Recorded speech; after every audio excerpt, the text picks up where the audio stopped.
What's going on there, everybody? And as you can see, the new Zangief costume is going to be available on October 15th. That's Mech Gief. And let's watch the trailer for this here. All of you! My loyal fans! Power! Look at this body of iron!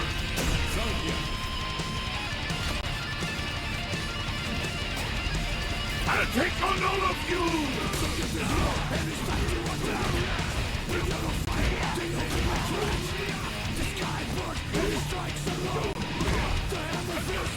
It's time to get serious!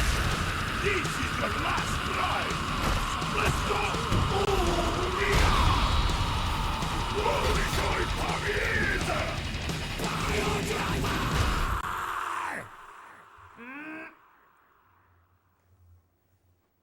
Looks good. So let's go through again. My loyal fans! I like how the voice is echoed and tinny. Mechanical is a really nice touch. Really nice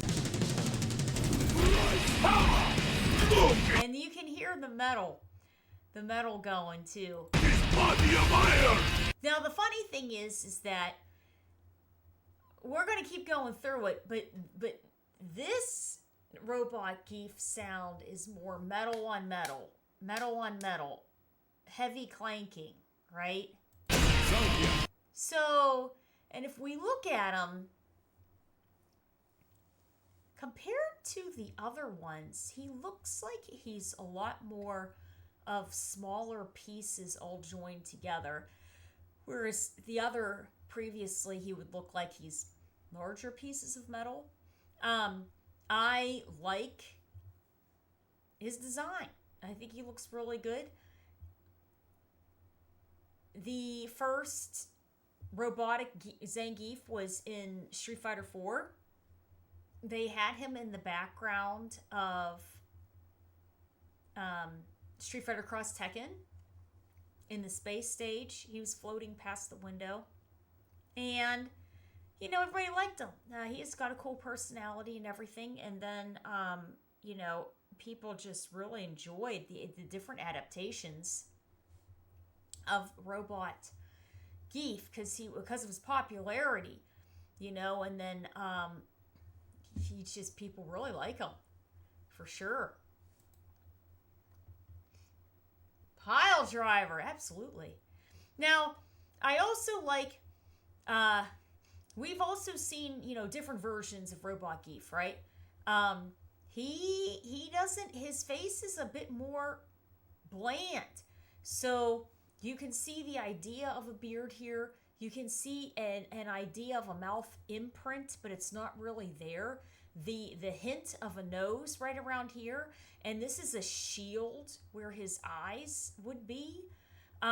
It's very interesting, very, very interesting and different, really. And I like the lights on his shoulders here are very cool. He has carbon fiber mixed in on his biceps here and his pectorals. I like his tries. I like him. I like him. He looks good. His abs here, very nice. So this could also be a callback to the Gundams, where Gundam is a very big thing in originating in Japan also. You can hear. I'll take on all of you! Seeing him like this, it really does make sense. It really works. It just works so well.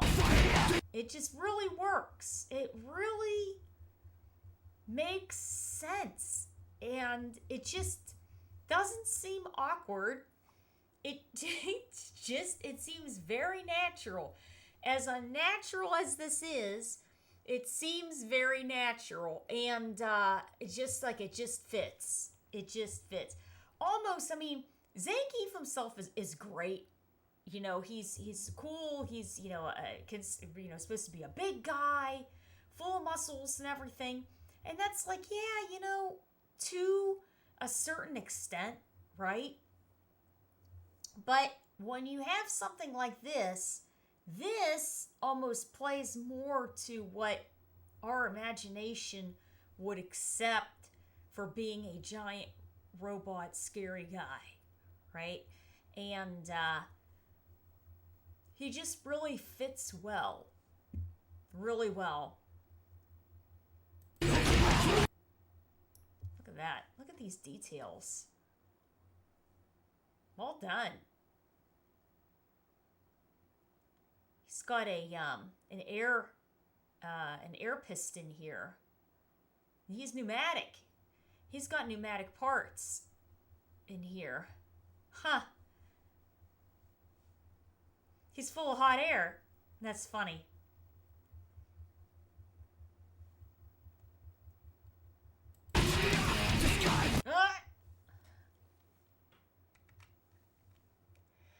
Went too far. I'll take on all of you!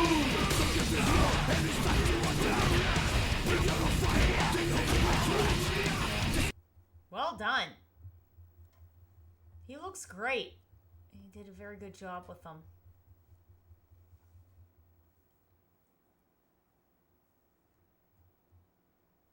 Yeah.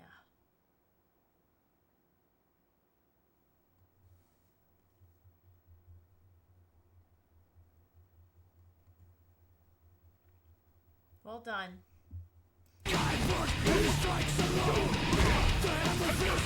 It's time to get serious! This is your last ride! Let's go! I wonder what the fine print is here. There's definitely something there. And these two icons here.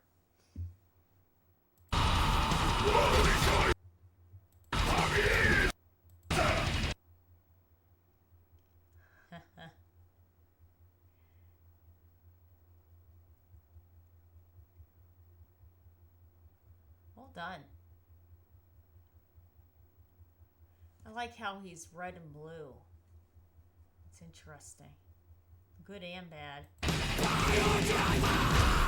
Pile driver. Oh my god. This band did a really good job too. Very, very well done. So if we were... Oh, that's SiRN. SiRN. SiRN armaments? Armaments. SiRN armaments. That's interesting. So, okay. So technically he's a part of whatever collaboration Sea Viper is with. Okay, so let's break down. Oh yeah, and over here, look at that. It's on his breastplate. So if we would break down how expensive Mech Gief is, I'd say, beyond the obvious fact, he's pretty expensive. But they made him in a way that they used components that are more expensive to make him ironically lighter. So I'll show you. So the only way I know any of this is because of prosthetics. I have a prosthetics license. So here we're gonna guess. We're gonna guess about Zangief here, right? So this may be a heat-tempered glass. It's unbreakable. It may be a some sort of special industrial, plastic here, right? And we could say that these parts here that look like they're a bit more solid could be steel, which is more accessible, and a little cheaper. It could be a more industrial strength aluminum. If it's industrial strength aluminum, then that would actually make it strong but lighter at the same time, like lighter than steel. Steel, I think, would still be stronger unless this is titanium. If this is titanium, he's going to be really expensive. So if this is titanium, we'll just say that this is titanium shielding, pretty much. Because it's not necessarily that it's giving him a body shape. It's more that it's shielding the components underneath here. So it's really holding him together and blocking what's behind all of this from damage. So the lights, the covers of the lights and everything could be the same as his face mask here. And the lights themselves really aren't, don't cost that incredibly much. Unless maybe they're, linked to, which probably would be, it would be some sort of system where then they have multiple, maybe even independent functions at that point. It looks like his wristbands here almost have some sort of like a scanning device on them, or a smart device. Which I would almost think that these lights would be smart devices also, along with his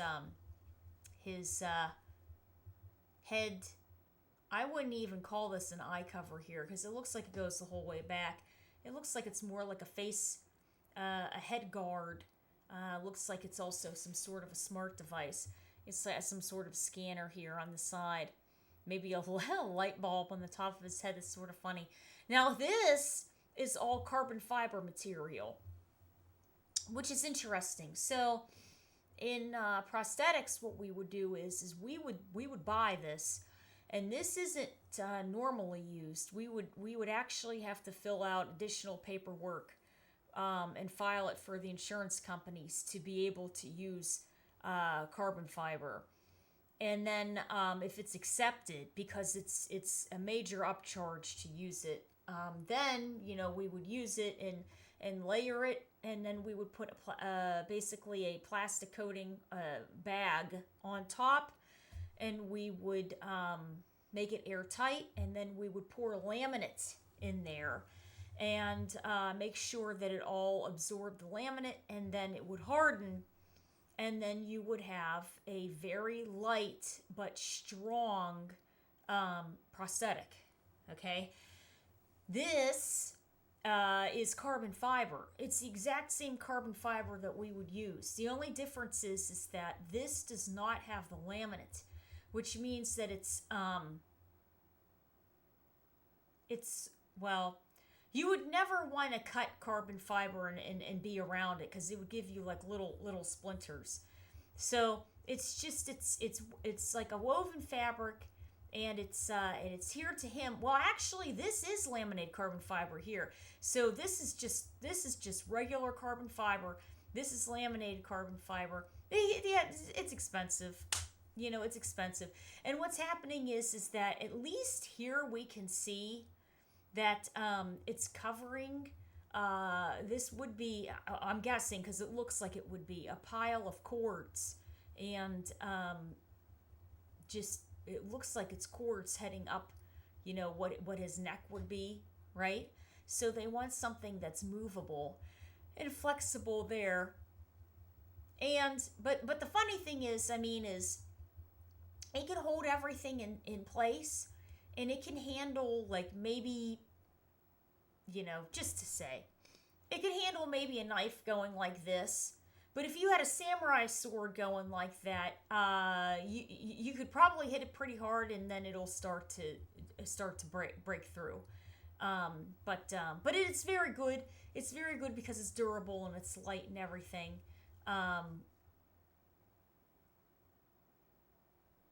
Yeah, unless You could get the I forgot what the well because we don't deal with it, but there is a carbon fiber that's even higher braided, and then it stops bullets. I forgot what the name of it is. It's I should know the name of it and I don't remember. Let me see. There's a carbon fiber that stops bullets. It's it begins with Teflon, not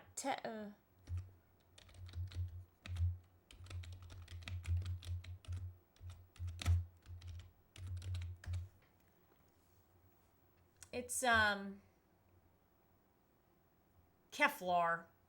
I was like Teflar. I was like Teflon. I was like, no, it's Kevlar. Kevlar is very expensive. Very expensive.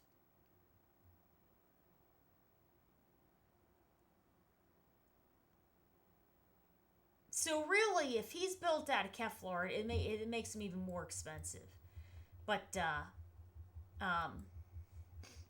yeah. So, anyways, I like it. Then he has these pneumatic pistons going through him here and there, and that's not necessarily too much of an expense, but it's cool, And he just looks neat. He looks neat overall. Wish we could take a good look at his legs there, but yeah, he looks neat.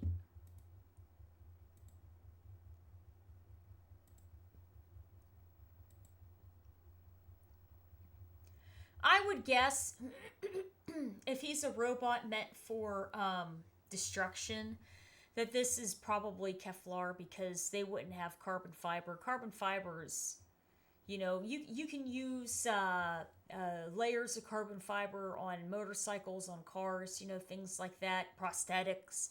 But if you want something to be bulletproof, or you're making something that's bulletproof, like a jacket, a vest, whatever you want, you use Kevlar. Yeah. Here we go. Here's his legs. He looks good. He looks good. More human. Marvel vs. Capcom. The skin is also very good. Pile driver. Hey there, what's up? What's up? How are you? What's going on there? Yeah, he looks amazing. I really like him. I really like him. He looks good. His hands. He looks very nice.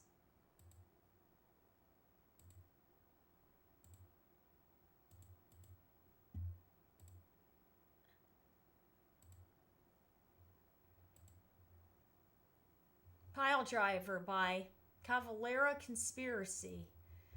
Yeah, they did a good job. He's got a little see-through holes where his heel would be. That's a nice touch too. They did a good job. They did a good job with them.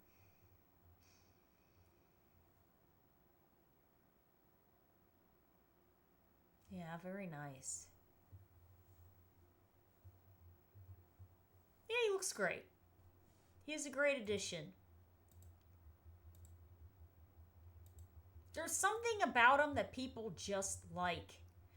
And, and we don't even play Gief, and we're going to be buying them. And that's what really good DLC outfits do, But there's some sort of a history that just people love Robot Gief. It's just something.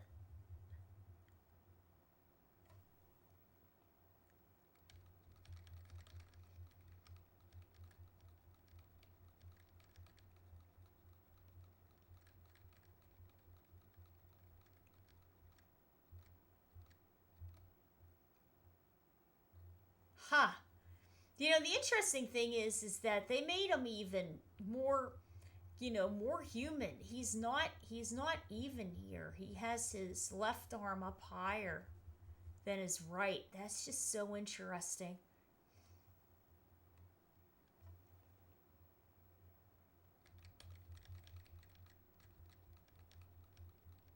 He's tilted here.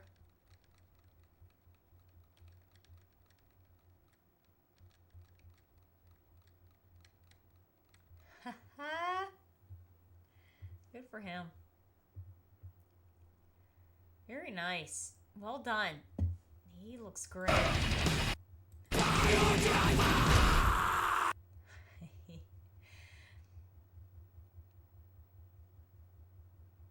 Really good. Awesome. Yeah. Very nice. Cool stuff there. Well, all right, everybody. I hope you guys enjoyed the new outfit here for Zangief. He's going to be available on October 15th along with Viper and the patch to go along with them. So lots of stuff to look forward to with that. I'm going to be creating a lobby there. If anybody wants to join in, please feel free, and I will see you soon.